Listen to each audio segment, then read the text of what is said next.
So this is day 21 of our trip. Um, I woke up about like 9 a.m.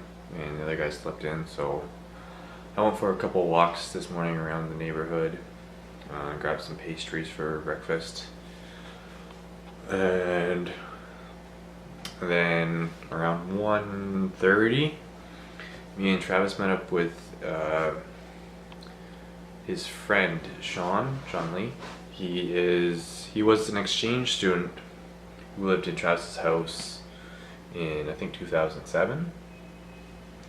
And so when we were here, he basically messaged him saying, "Oh, we're in Korea. You want to show us around like before we left on the trip?" And so today he brought us around to a couple of buildings. We went to basically some government buildings and then a couple of like statues and shrines and things here.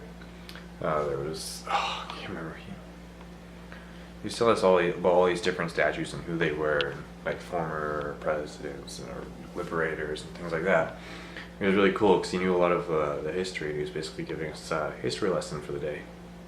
And we were going to go to this palace, but the doors were closed. For some reason it was closed on the Tuesday, so we didn't get to go to that.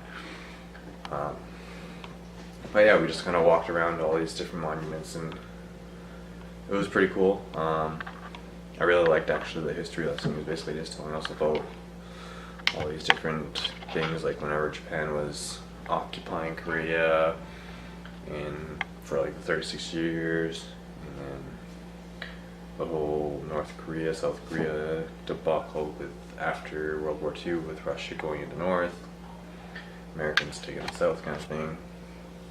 It was really cool.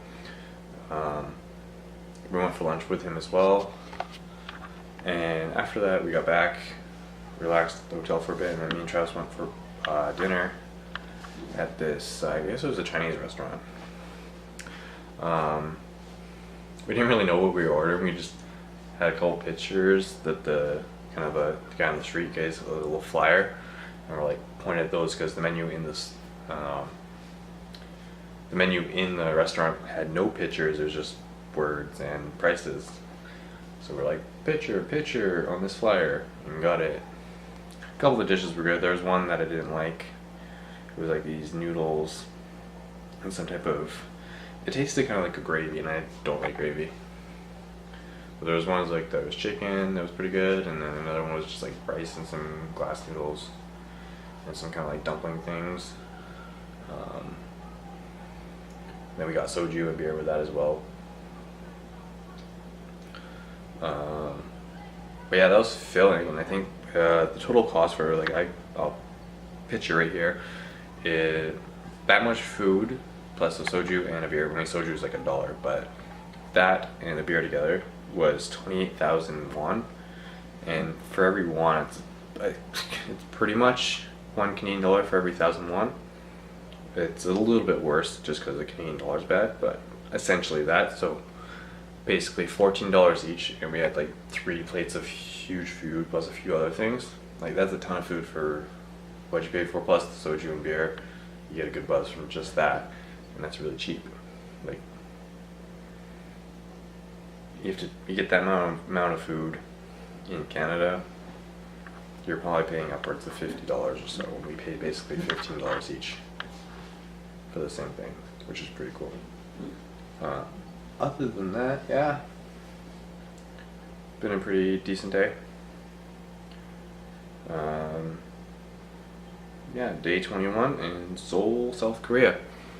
Got a couple more days. What, today's Tuesday. We're here till we leave Saturday. That's when we're going to be taking a train down to Busan. It's basically South Korean port city. And then we're taking a ferry from there across to Fukuoka in Japan. And I think the ferry's about a 3-hour trip, and going down is like only 2 hours from Seoul to Busan. And then we got those last 4 or 5 days to travel through Japan and see Hiroshima.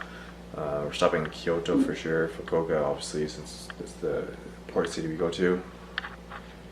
So it's 1, 2, 3 days, maybe one other city in between that before we get back to Tokyo. And then we fly back on an 11-hour trip. And that's gonna be a really sad trip.